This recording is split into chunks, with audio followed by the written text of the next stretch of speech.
আরে পুকুরের মধ্যে আমি ভালোই ঘোরাঘুরি করছিলাম, আমাকে ধরলে কেন? আরে সবাই জানে আমার নাম, তোমাকে আবার বলতে হবে না। আরে মালিক, আমার এই ডানাগুলো ছেটে দিচ্ছ কেন? আমি এই ডানা দিয়ে তো আর উড়ে পালাতে পারবো না। বন্ধুরা তোমরা কি দেখছো হাঁ করে? চ্যানেলটা তাড়াতাড়ি সাবস্ক্রাইব করে ভিডিওটা একটা লাইক করে দাও না প্লিজ। হলুদ, লঙ্কা, জিরে, লবণ, তেল। এত কিছু নিয়ে করবেটা কি? আরে এ তো অত্যাচারের শেষ নেই, এগুলো আবার মুখে টুকে কি ঢোকাচ্ছ? আরে আরে গায়ে এসব কি মাখিয়ে দিচ্ছ? দেখতে কি বাজে লাগছে।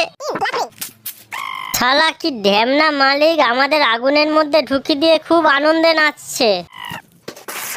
দেখেছো তো বন্ধুরা আমাকে কেমন পুড়িয়ে কালো করে দিয়েছে। হ্যাঁ হ্যাঁ, জমিয়ে খাওয়া দাওয়া করো। কে কে মালিকের মতো পুড়িয়ে এমন মাছ খেতে চাও অবশ্যই কমেন্ট করে জানাও।